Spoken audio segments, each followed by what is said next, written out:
Magandang araw mga kaibigan. Ito, good news. Mga senators naman tayo ngayon. Ang daming mga Duterte aligned senators ang pasok sa Magic 12. Ito, post ng Inquirer.net 34 minutes ago. Election results are in. Here are the partial and official results for the 2025 senatorial elections as of 8:48 p.m. Monday, May 12, with 48.38% of election results transmitted. Okay, senatorial race results. Number 1, Bongo, 14,314,235. Pangalawa, Bam Aquino, 11,883,138. Pangatlo, De La Rosa Bato, 10,847,704. Pangapat, Tulfo Erwin, 9,388,634. Number 5, Pangilinan Kiko, 8,885,135. Number 6, Ping Lacson, 8,463,508. Number 7, Tito Soto, 8,338,888. Number 8, Marcoleta Rodante, 8,152,307.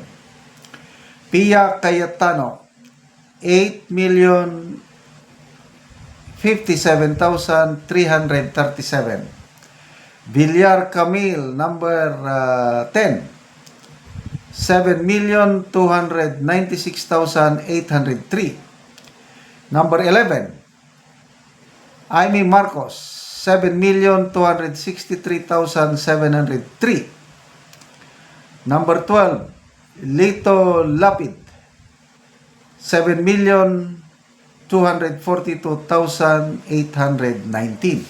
Okay. So, ilan ang punta muna tayo, yung in-endorse ng iglesia. 8 yung endorsement ng iglesia, 7 ang nakapasok.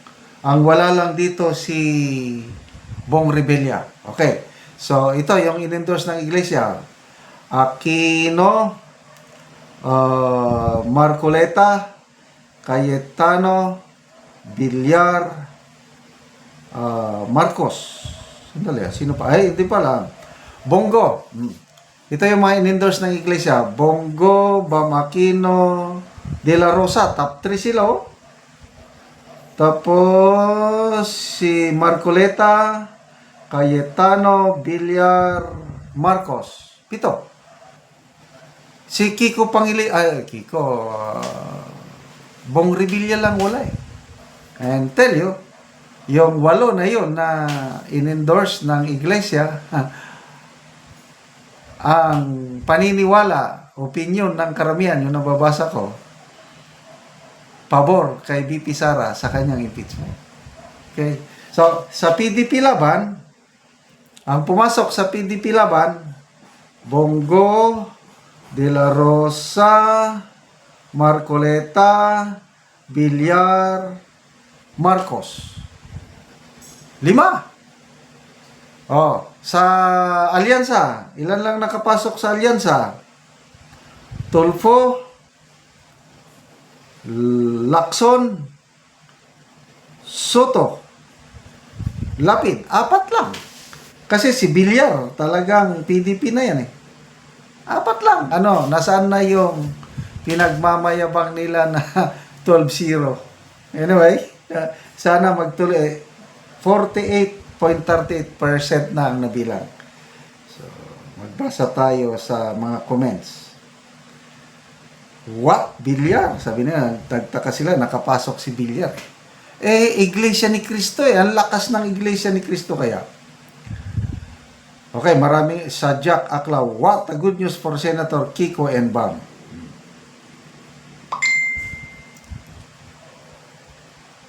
So, maraming natuwa kay Kiko and Bam. Kristen Serenado, this is really expected, sad but expected.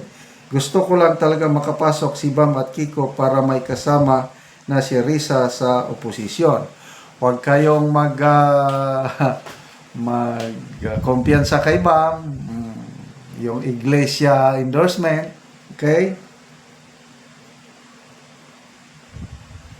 Yan, daming natuwa dito kay Kiko and Bam. Ito, Crisel Dazaw, as long as wala si Bong Revilla at Willie Revillame. At least panalo si Bam at Kiko. Okay na lang yan, Bam and Kiko. Okay lang para sa akin. Kasi, dahil nga si Bam Aquino ay in-endorse ng iglesia, aasahan natin yan na tutulong kay BP Sara. Oh, granting na hindi siya tutulong. Basta ma-maintain na yan, Go, Bato, Marcoleta, Cayetano, Villar, Aimee. O, 6 na sila. Ang laking puhunan na yan ni BP Sara plus yung mga incumbent. Panalo na tayo sa impeachment nito. Sana tuloy-tuloy na ito. Yes, ang daming natutuwa kay Bam and Kiko. Okay lang. Ganyan talaga ang basta wala lang dayaan. Sana ito yung galing talaga ni Bamos. Nasaan na ngayon ang alyansa? Yan, Kiko and Bam. At least wala si Revillame at Revilla. Ay, salamat. Nakapasok si Senator Marcoleta. Yan, ina-expect ko nga si Marcoleta. Sana hindi na... Anyway, 48% pa malang. Kaya huwag pa tayong magkumpiyansa. Again, yung hindi nakakalam sa Davao, malayo ang agwat ni Tatay Digong kay Nograles. If my memory serves me right, 377,000 na si Tatay Digong, si Nograles, 11,000 lang eh. Si Mayor Baste, ganun din, 488,000 si Baste. Yung Alag, nasa 67,000 lang. Kaya, panalong-panalo na ang mga Duterte sa Davao. Yan naman sa Cebu, malayo ang agwat. These are all partial and official count. Pambari 4 is 77,000 votes. Si Gwen Garcia is only 27 votes. So sana tuloy-tuloy ang ganitong trend sa bilangan. Salamat mga kaibigan sa inyong pagsubaybay sa ating channel. Nakakatulong kayo ng malaki sa Tribong Talandig sa Bukidnon. Ang income sa channel nito is tinutulong natin sa tribo. Namimigay tayo ngayon ng mga yero at pako para ma-repair ang sira-sirang bahay ng Tribong Talandig. Panoorin nyo ang video na ito. Mauna po ni ang balay niya pangayo og tabang katungod kay kawayan lang ang iyang atop o dugay na pod ni nga iyang atop og gatuluan.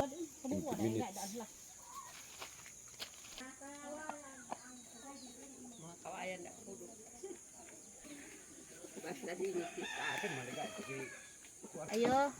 Ayo. Mayungod to. Mayungod to. So, sulod mi sa inyong balay. Sige. Nani ang ilang balay nga kawayan.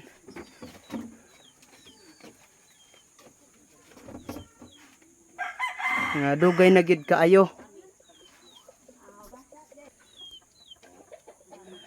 Og karon na kuan naman gyud ang inyong balay kanang kawayan ra ug gatuluan na kanang nguha na ka og kahoy kay matagaan na mo og gero, lansang, pako, plinsin.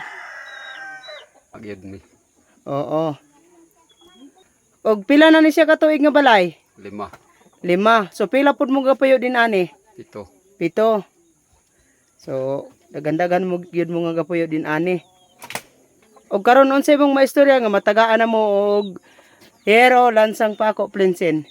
Salamat sa kuan sa Ginoo pagtabang sa amo og sa nagbidyo nga ninaot nga makapadayon pod ang suporta sa Ginoo Mm. og sa nagbidyo mo na akong makasulti.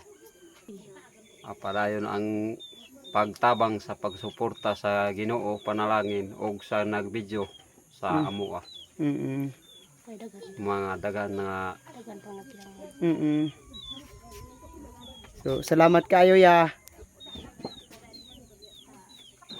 salamat kaayo sa pagtabang. Oo.